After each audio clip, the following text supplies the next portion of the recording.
नमस्कार मित्रांनो, आज गोपाळ खूप उशिराने ऑफिसमधून आला. किचनमधून काहीतरी आवाज येत होता. त्यामुळे त्याने किचनमध्ये जाऊन बघितलं तर त्याला दिसलं की त्याची आई भांडी घासत आहे. त्याला माहित होतं की त्याच्या आईचे गुडघे आणि कंबर दुखते, तरी पण आई भांडी का घासते हा प्रश्न त्याच्या पुढे उभा राहिला होता. जानेवारीचा महिना होता आणि शिवाय थंडी पण खूप वाजत होती. तो तसाच त्याच्या बेडरूममध्ये गेला.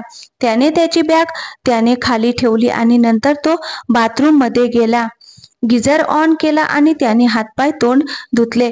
त्यानंतर गोपाळने त्याच्या बायकोकडे पाहिलं तर त्याची बायको अंगावर ब्लँकेट घेऊन मस्तपैकी टीव्ही पाहत होती. गोपाळची बायको मंदा खूप सुंदर होती, पण एक नंबरची कामचुकार, लोभी आणि रागीट होती. तिला तिचा नवरा खोलीत आलाय हे सुद्धा तिला माहिती नव्हतं.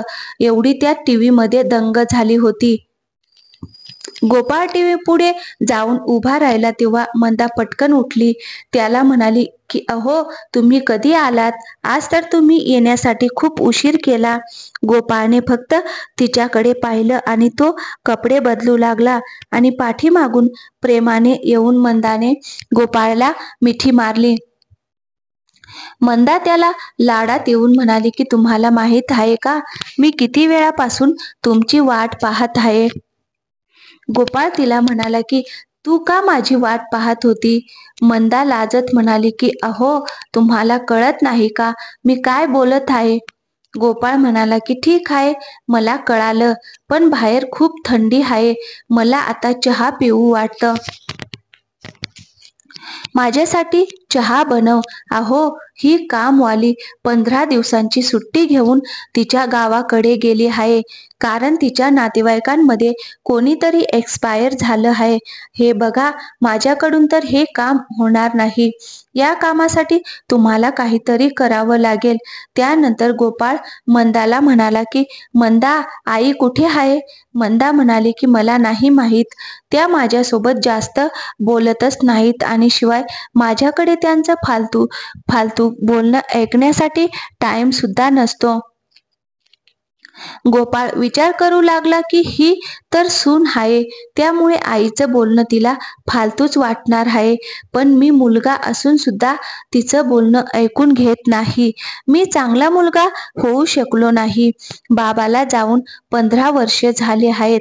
तेव्हापासून आईने तिचं दुःख स्वतःमध्येच सामावून घेतलं आहे आणि तेव्हापासून ती शांत आहे. जेव्हा त्याचे वडील वारले तेव्हा गोपाळ 10 वर्षाचा होता, पण त्याच्या आईने कधीच त्याला कशाची कमी होऊ दिली नाही. 10 एकर शेती एकट्या आईने सांभाळली आहे. आई एकटीच सगळं सांभाळते हे चुलत्यांना सहन झालं नाही. ही एक बाई पुरुषांची बराबरी करत आहे. आई कधीच कोणापुढे तिचं तोंड खोलत नव्हती. प्रत्येक परिस्थितीला ती हसून सामोरे जात होती, पण चुलत्यांनी आईला त्रास देण्याचा कोणताच मौका सोडला नाही. पण गोपाळच्या आईने खूप शांतपणाने सगळं हँडल केलं होतं. त्याची आई मंदाविषयी त्याला काहीच म्हणत नव्हती, कारण आईला मंदाचा स्वभाव पूर्णपणे माहिती होता. जेव्हा पण गोपाळ आईला काही विचारत असायचा तेव्हा आई फक्त हसत असायची.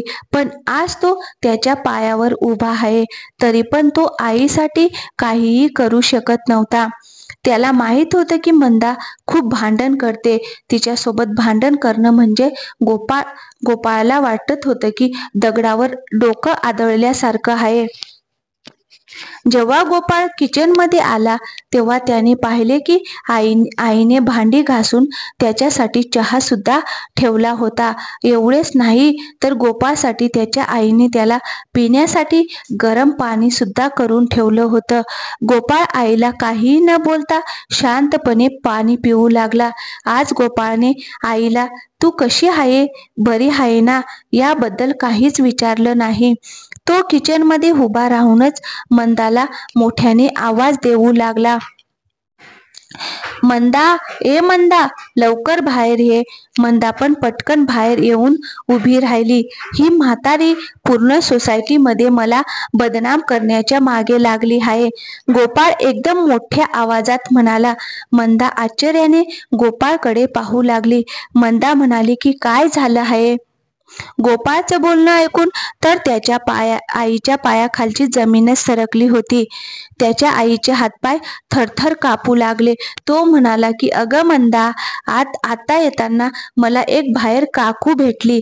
ती मला म्हणत होती की तुम्ही तर तुमच्या आईला घरची नोकरानी बनवून ठेवलं आहे. अगं, कालच आपली कामवाली बाहेर गेली आहे तर लगेचच बाहेर चर्चा सुरू झाली आहे की गोपाळने त्याच्या आईला घराची मोलकरणी बनवली आहे. हे ऐकल्यानंतर मंदा गोपाळला रागातच म्हणाली की अहो, तुम्हाला खूप उशिरा कळालं. मी तर त्यासाठीच तुम्हाला किती वेळा सांगितलं की आपण वेगळं राहू, पण तुम्ही तर माझं काहीच ऐकून घेत नाही. गोपाळच्या आईच्या डोळ्यातून अश्रू येऊ लागले.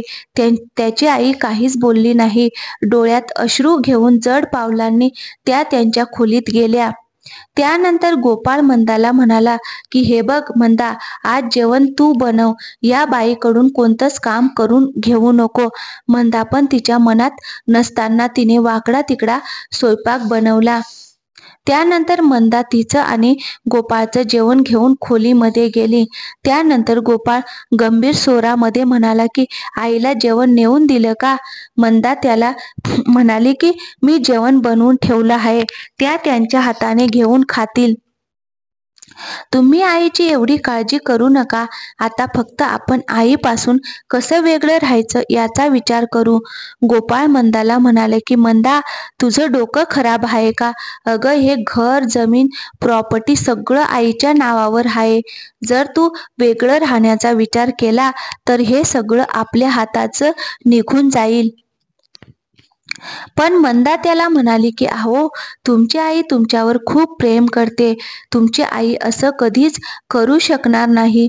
अगं मंदा, वेडी आहेस का? सगळे नातेवाईक यावरच टपले आहेत की आपण कधी आईला या घरातून बाहेर काढू आणि मग ते आपल्या आईला जवळ करून सगळे प्रॉपर्टी ते त्यांच्या नावावर करून घेत असतात.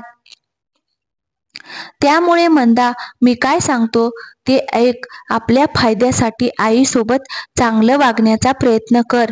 देखाव्यासाठी तरी तू आईवर प्रेम करते हे तर दाखवू शकतेस.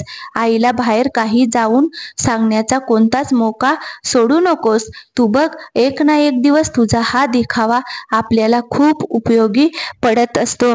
खरं तर मंदा खूप लालची स्वभावाची होती. त्यामुळे गोपाळ काय म्हणत आहे हे तिला लगेचच समजलं आणि मग ती नंतर शांतपणाने विचार करू लागली. गोपाळ तिला म्हणाला की अगं मंदा, तू जेवण कर, मी जरा येतो. मी आईला जेवण देऊन येतो, नाहीतर आई अजून बाहेर जाऊन आपल्याबद्दल काहीतरी सांगेल. तर मग आपली खूप बदनामी होईल. त्यानंतर गोपाळ किचनमध्ये गेला. त्याने भाजी गरम केली आणि भाकर आणि भाजी घेऊन तो त्याच्या आईच्या खोलीमध्ये गेला. गोपाळची आई आई जेवण खूप थोडंच करत होती. त्यामुळे त्यांच्या शरीरात अशक्तपणा आला होता. पण आज गोपाळ जो वागला त्यामुळे त्यांचं मन खूप दुखलं होतं. तो आईच्या खोलीत गेला तर आईच्या खोलीची मधली लाईट बंद होती. त्याला माहीत होतं की आई खोलीमध्ये झोपली नसेल, ती लाईट बंद करून रडत असेल. तो विचार करतो की माझ्यामुळे आईला आज खूप त्रास झाला असेल, कारण त्याच्या शांत स्वभावाच्या मुलाने त्यांच्या मनाला लागेल असं काही तो बोलला होता. गोपाळने लाईट लावली आणि तो आईला म्हणाला की आई, मी तुझ्यासाठी जेवण आणलं आहे, तू जेवण करायला उठ ना. त्याची आई म्हणाली की बाळा, मला भूक नाही, तुम्ही दोघं जेवण करा, मला आता झोप लागली आहे. त्यानंतर गोपाळने जेवणाचं ताट टेबलवर ठेवलं आणि तो आईच्या पायावर डोकं ठेवून घडाघडा रडायला लागला. गोपाळची आई गोंधळून उठली आणि म्हणाली की अरे गोपाळ, बाळा, काय झालं आहे? त्यानंतर तो जड आवाजात म्हणाला की आई, मला माफ कर. तुला या थंडीपासून वाचवण्यासाठी मला हा उपाय करावा लागला. आई, तुझा मुलगा खूप वाईट आहे. आई आणि मुलाचं नातं कधी समजू शकणार नाही, पण जेव्हा ती आई होईल तेव्हा तिला नक्कीच आई आणि मुलाचं नातं समजेल. आई, मला माहिती आहे माझी मजबुरी तुला नक्की समजत असते. मला तुझ्या या वयात तुला कोण अपशब्द बोलेल किंवा तुझ्याबद्दल वाईट बोलेल, मला सहन होणार नाही. आई, उठ, जेवण कर. तू नाही जेवली तर मी पण जेवणार नाही. आणि मला माहिती आहे तू घरातल्या गोष्टी बाहेर कुठे सांगत नाही. त्यानंतर त्याची आई आणि गोपाळ दोघे पण जेवू लागले. गोपाळ आईला सांगू लागला की की त्याचा कसा प्लॅन त्याने केला आणि मंदाला कसं त्याने लालच दाखवलं. हे सगळं आईला सांगितलं. त्याने आज खूप प्रेमाने आईला जेवण भरवलं. त्यानंतर त्याची आई त्याच्या डोक्यावरून प्रेमाने हात फिरवत म्हणाली की माझा मुलगा माझी किती काळजी करतो, कारण तुला माहिती आहे की तुझी बायको तिला किती पण सांगितलं तरी ती ऐकणार नाही. त्यामुळे तू हा उपाय फक्त माझ्यासाठी काढला आहे. डोळ्यात अश्रू घेऊन गोपाळ हा विचार करत होता की आईचा आशीर्वाद, आईची साथ, आईची सावली या जगामध्ये सगळ्यात मोठी प्रॉपर्टी आहे. हे देवा, माझ्या आईचा आशीर्वाद सदैव माझ्या पाठीशी राहू दे. त्यानंतर गोपाळ आईला गुड नाईट म्हणून तो त्याच्या खोलीमध्ये निघून जातो. तोपर्यंत मंदा जेवण करून झोपी गेली होती. त्यानंतर गोपाळने जेवणाचं ताट वगैरे उचलून ठेवलं आणि तो पण आज शांत झोपी गेला होता. दुसऱ्या दिवशी सकाळच्या वेळी मंदा पहिल्यांदा लवकर उठून घरातली कामं करत होती.